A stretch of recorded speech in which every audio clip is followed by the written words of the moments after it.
Concerning the Doctrine of Hellfire by the mystic Hillbillie. The symbolism of hellfire in sacred texts.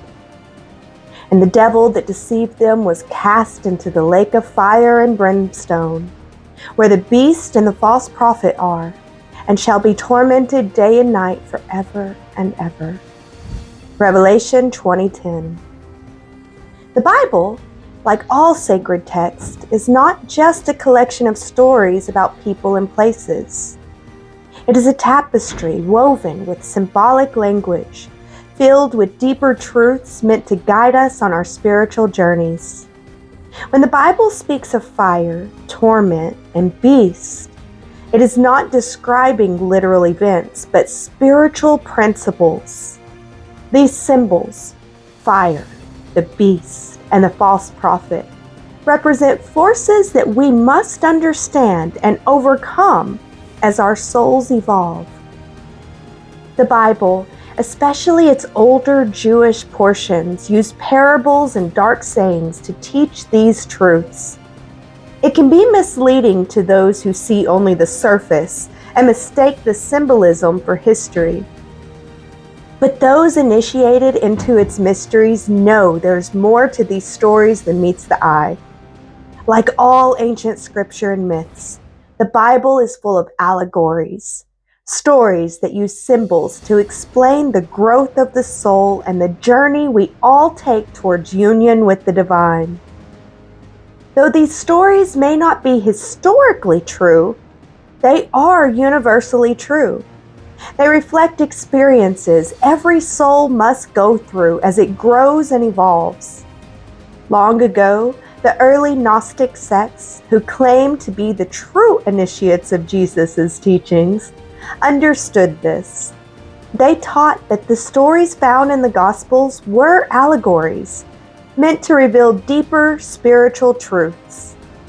Historical names and places are often used to make the message clearer, but these names serve as symbols rather than facts.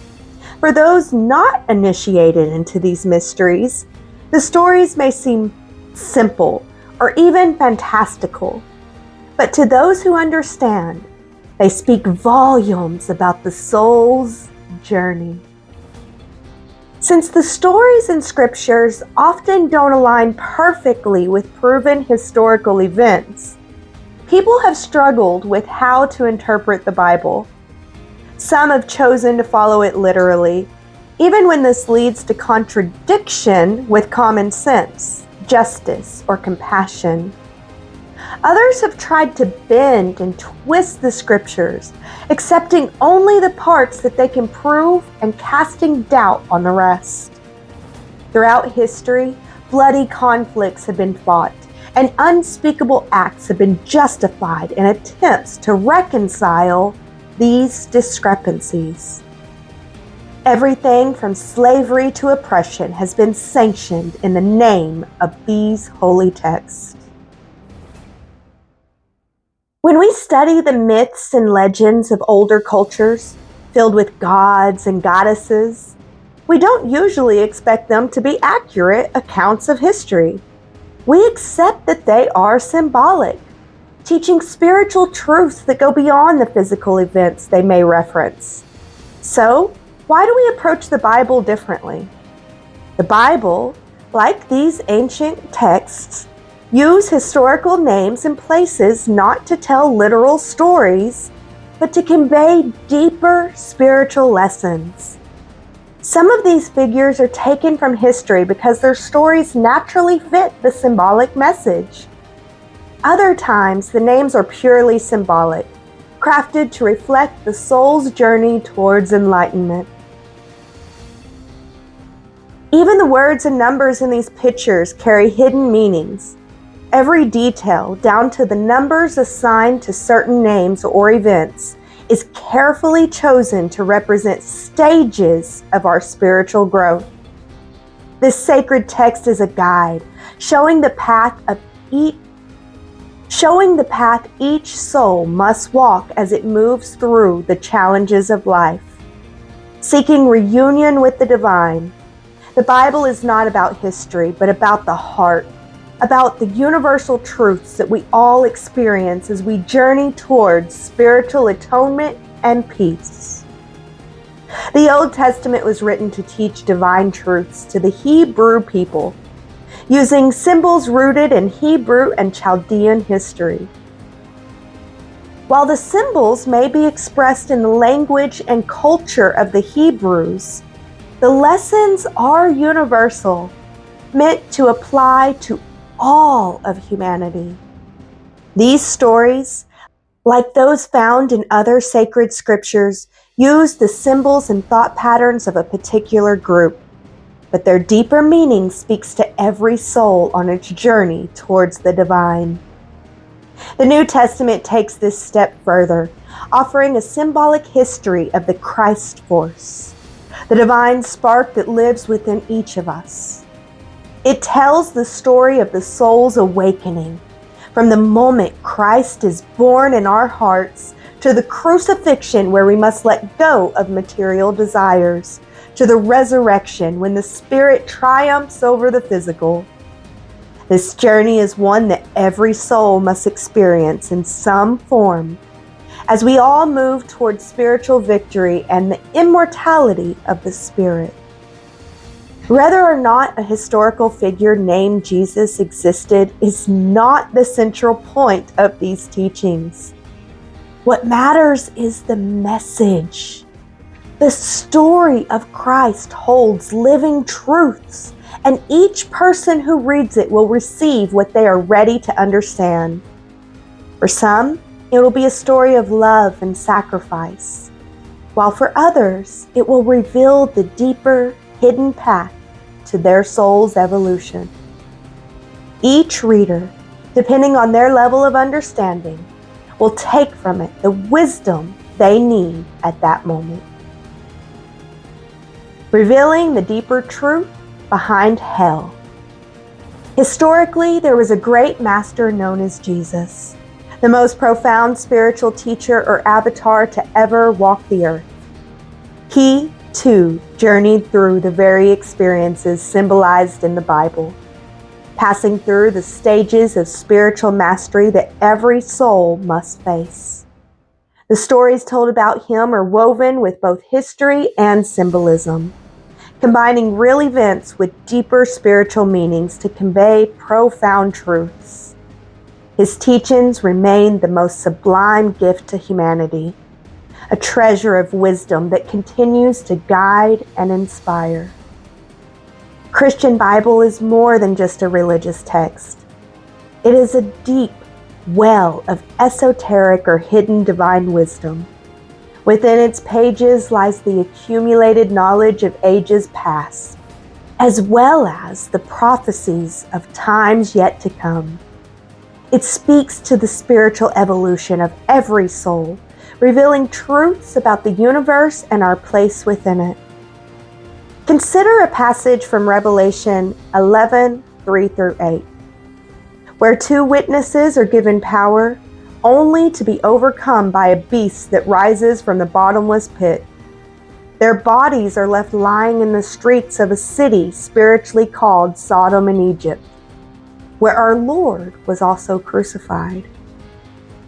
On the surface, this seems like a mysterious story, but its true meaning runs much deeper. We know that Jesus was not crucified in Sodom or Egypt, and these places are not meant to be taken literally here. Sodom and Egypt are symbols representing states of spiritual darkness. Sodom is a state of impurity, and Egypt is a state of spiritual ignorance or bondage. The Lord, or great law of divine love, is crucified again and again, not just in physical history, but in the hearts of those trapped in these states of darkness. When we live in impurity or ignorance, the Christ force, our higher divine self, is constantly being crucified within us, struggling to rise above the shadows that keep us bound. This passage is not just a story from the past. It speaks to the present, revealing that the journey of the soul is ongoing. Each of us must move through these states of darkness before we can reach the light. Few doctrines have stirred as much debate as the doctrine of hellfire. As humanity has grown and evolved, the ideas of eternal physical punishment has become more difficult for many to accept. In modern times, it's often dismissed as a relic from an age of fear and superstition, something used to frighten people into obedience. To some, it seems outdated, a belief from the childhood of humanity, no longer relevant in an age of reason and maturity. But despite the discomfort that it creates, the doctrine of hellfire holds a deeper, hidden meaning. It wouldn't have been given such prominence in sacred text if it didn't contain a core truth vital to the growth of the soul. Beneath the surface of what seems like a terrifying concept, there is an important spiritual lesson that goes beyond the literal idea of punishment. When the Bible speaks of hell, it is not always referring to a physical place of suffering. Sometimes it represents the trials and hardships of life on earth. More often, it points to the unseen realms, Sheol, the shadowy underworld of the dead, or Hades, the state of consciousness where the soul faces its inner darkness. Most profoundly, hell refers to the eighth sphere, a place of transformation where the soul undergoes purification and where evil seems to prevail, yet is ultimately transmuted into good. Hell, then, is not about punishment, but about change. It is a spiritual state where the soul faces its own shadow, its fears, and its mistakes. Through this fiery process, the soul is refined and strengthened, turning what is impure into something pure and divine. The purifying fires of karma.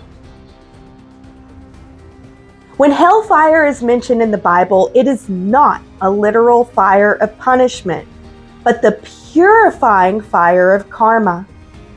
Karma, the spiritual law of cause and effect, is a force that helps to cleanse the soul.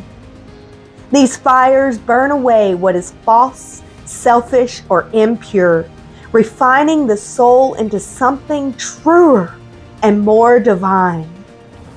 When the Bible says the gates of hell shall not prevail against you, it means that as you grow in spiritual wisdom and are guided by the Christ consciousness within, nothing, neither the trials of life nor the illusions of the lower realms, can defeat you. Let's break this down. First, if your intuition is developed and you are in tune with the Christ consciousness, the forces of hell, whether they represent earthly suffering, mental confusion, or lower astral forces, cannot deceive or overpower you. Your inner guidance, connected to divine wisdom, becomes your shield. Second, by nurturing the creative power of the Christ within, you begin to build a divine world inside yourself. In this world, there is no part of you left to be thrown into the fire of transmutation, because everything within you has been aligned with the truth and the light. Instead of being disintegrated by the fires of karma, you become immortalized, rising with the risen Lord, dwelling in a state of unity and divine peace.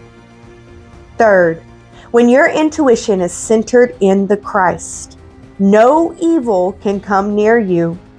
falsehoods, deceptions, and lower forces, whether in the physical world or in the spiritual realms, have no power over you. The gates of hell in all their forms cannot stand against the presence of the Christ consciousness within, which guides you toward the truth and away from illusions. Through this divine connection, you are protected from all that is false, ensuring that no shadow can lead you astray. The devil and the great lie of materialism. The devil, as described in the lesson of the false prophet, represents the accumulated force of negative thoughts, desires, and actions that have built up in this world. This energy seeks expression through humanity, deceiving us into believing in illusions. When the Bible says, "Ye are of your father the devil, and the lust of your father ye will do. When he speaketh a lie, he speaketh of his own, for he is a liar and the father of it," it points to a deeper spiritual truth. This passage is not about a literal devil lurking to control our actions, but about the great lie that we are born into.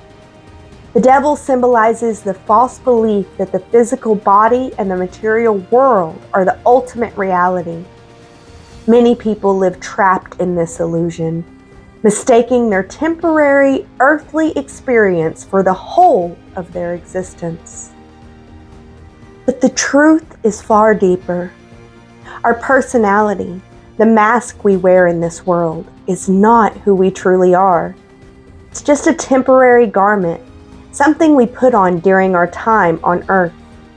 Material existence is merely a stage where one scene of the soul's grand journey unfolds. Nothing that is part of this world, this material realm, is ultimately real. True reality stretches from eternity to eternity, far beyond the limits of this physical life. The devil, or this illusion of materialism, blinds us. It creates glamour and distractions that pull us away from the divine truth. This lie weighs on humanity like a heavy burden, a millstone around our necks. It's the collective karma of this world, something all of us must bear as we navigate life on earth.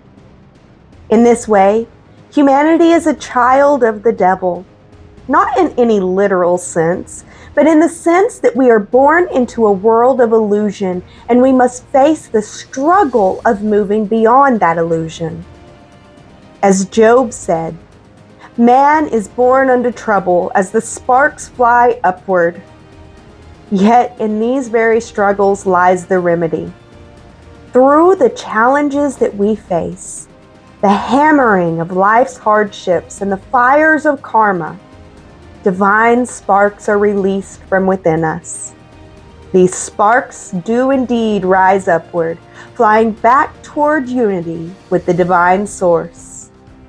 The journey through life's trials, through illusion and suffering, is how we awaken to the truth and reunite with the divine. The lake of fire and brimstone, transmutation and evolution. The lake of fire and brimstone, where the false prophet and the beast are cast, is a powerful symbol. It represents one of the 7 manifestations of the great law, karma in action. Karma, the law that ensures balance and justice in the universe, allows nothing false to endure.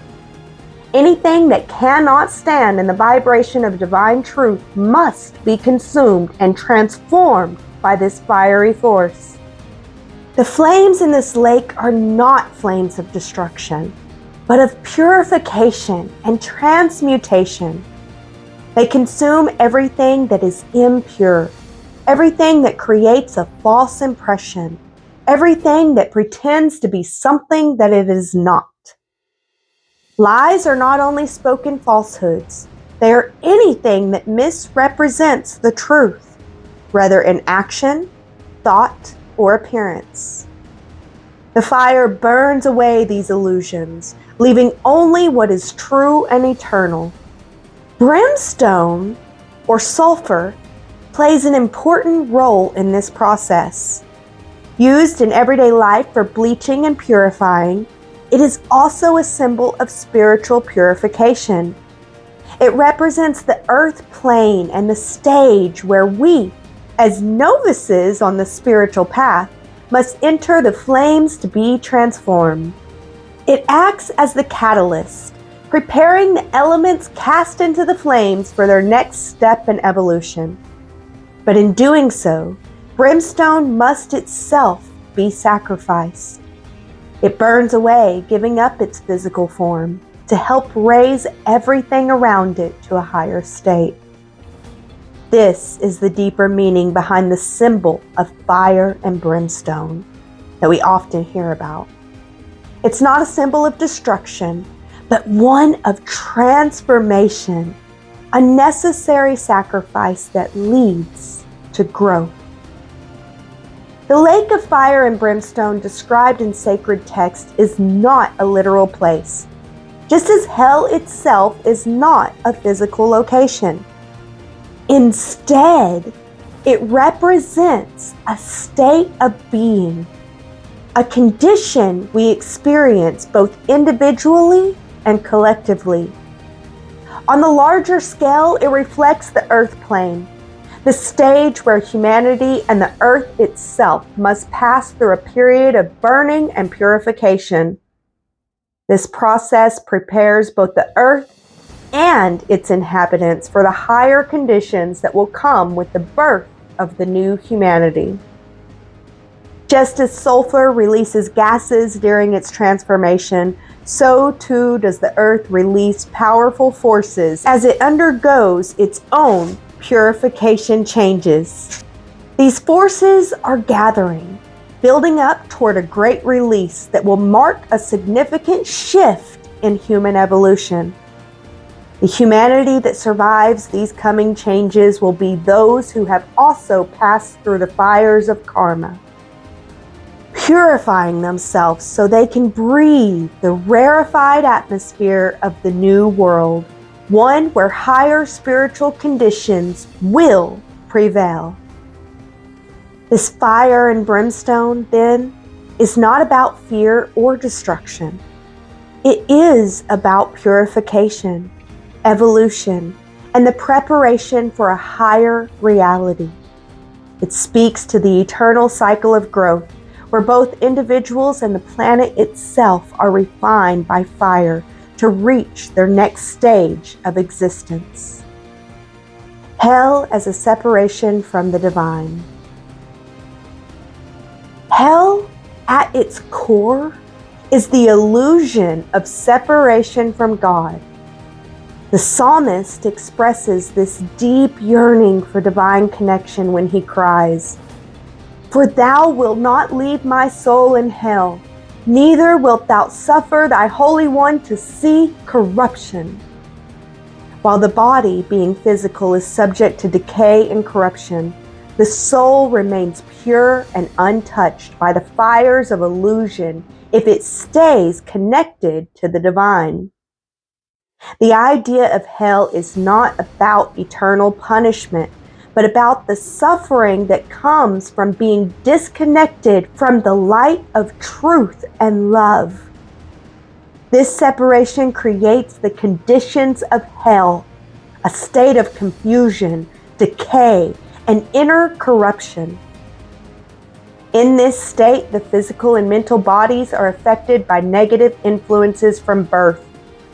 These corrupting forces, whether they are toxic habits, false ideas, or misguided beliefs, act upon us until we reach spiritual understanding. This can last many incarnations as we carry forward lessons to learn and karma to resolve. The mind, through these cycles, must undergo a purification process until everything false is burned away and replaced by spiritual truth. We all must go through this process of standing in the fires of transformation. It is painful, but it is necessary. However, one of the hardest lessons in this journey is learning to stand aside and allow others, especially our loved ones, to go through their own purification. It is a natural human instinct to want to bear the burdens of those that we love, to take on their suffering and to shield them. But if we interfere in their karmic lessons, they are denied the chance to pass through the fire that will ultimately purify and elevate them. Each person must stand in the flames they themselves have ignited through past actions. Only by entering this fiery furnace and finding the divine presence, represented as the Christ force within, can the soul move through the burning without being destroyed by it. It is this recognition of the divine within the fire that removes its power to harm, and only then are they ready to move on to the higher spiritual states. While it is very difficult to watch our loved ones suffer, we must understand that their purification is essential for their growth. It is through this spiritual burning that they can be transformed. And standing in that fire is the only way to truly rise beyond it. When we allow our emotions, our sentimental reasons to interfere with someone's necessary spiritual journey, we may unknowingly delay their purification. By stepping in to shield our loved ones from their karmic lessons, we prevent them from facing the fires that will ultimately cleanse them. In doing so, we only accumulate more fuel for the future burning, as the lessons remain unlearned. Instead, we must stand aside, offering love, sympathy, and encouragement while letting them meet their own tests. Only by standing in the flames of their karmic fire can they be purified and ascend to higher spiritual states. This is where the Christ principle comes into play. After the crucifixion, the Christ force descends into hell, not as a punishment, but as a means of bringing light into the depths of spiritual darkness. Likewise, each soul must descend into its own form of hell, where the parts of us that are tied to the lower self, the ego, material attachments, and false identities, are consumed. What remains after all that is false is burned away is the purified spirit, ready to rise to greater heights. This is the true meaning of the doctrine of hellfire. It's not about eternal torment, but about the process of purification. It takes place on the 4 lower planes of existence, the physical, emotional, mental, and astral realms, where the soul works through its karma and confronts the illusions of separation from the divine. Yet, as the psalmist reassures, "Thou wilt not leave my soul in hell." The soul is not abandoned in this state. It gathers the experience it needs from the fires, clothing itself in the wisdom gained from overcoming these challenges. In the end, hell is a temporary phase, a necessary passage through which the soul emerges stronger, pure, and more in tune with the divine. Through the fires of purification, the soul is prepared to move beyond the lower planes toward a state of immortality and union with the higher self. Emerging from the fires, the path to resurrection. Hell, in its symbolic sense, endures forever because eternity and evolution never end. There will always be something that requires purification, something that must be burned away so that growth can occur. This doesn't mean that any soul is condemned to remain in hell forever, but rather that every soul must pass through it as a part of its eternal journey. The fires of hell are not a prison, but a passage, a place where the soul transforms its lower aspects into something higher. No one stays in hell for longer than necessary. The moment the base parts of the personality, our fears, false beliefs, and material attachments are transmuted, we rise from it. It's much like how raw metal is purified in a furnace until it becomes purified. Our time in hell is only as long as it takes to refine our souls into something radiant and pure. Karma, too, is often misunderstood. It's not a punishment, nor an endless cycle of suffering we must endure. Instead, karma is a tool for our spiritual evolution, our higher selves, knowing what we lack in terms of soul qualities, choose to incarnate under specific conditions, in particular families, and within certain circumstances. These situations are designed to bring out the qualities we need to develop, whether it's patience, compassion, or courage. Every experience we face, every difficulty or trial is part of the burning process.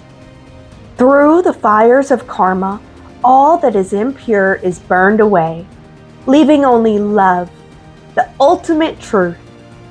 It is a sacred process, one that ensures we are always moving closer to our true selves and closer to union with the divine.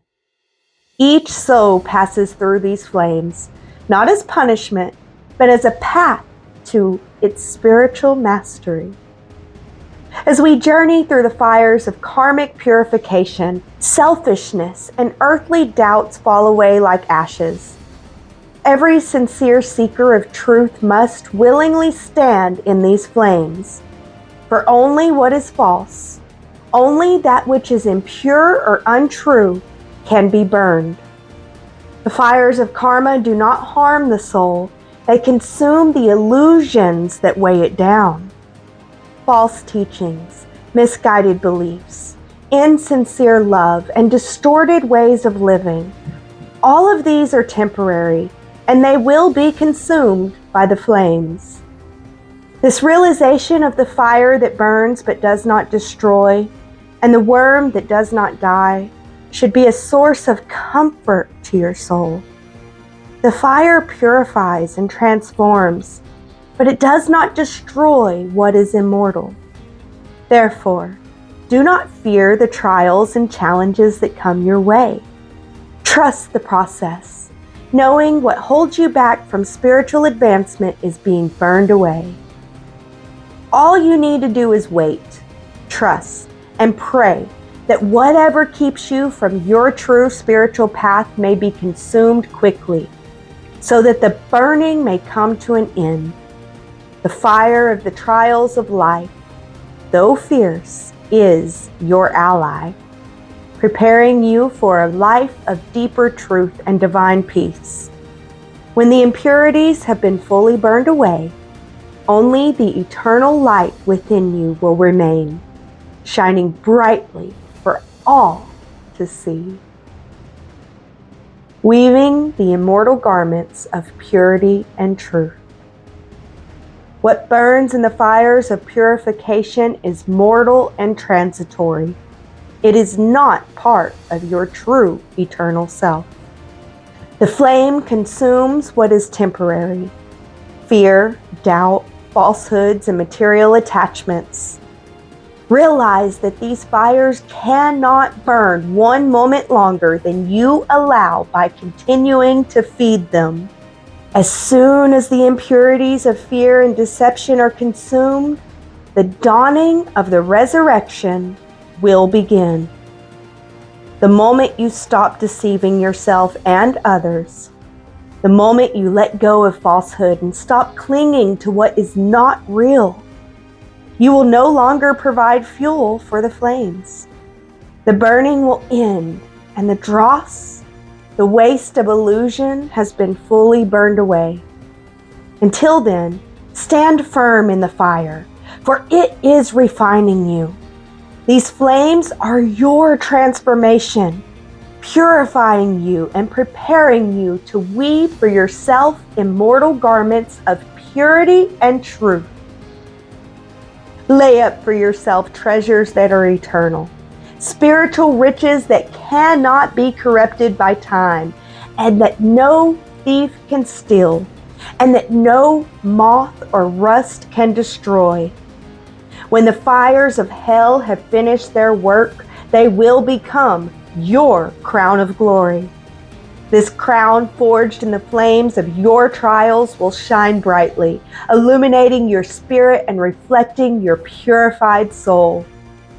This is the crown that will rest on the heads of the saints, those who have passed through the great tribulation and emerged radiant.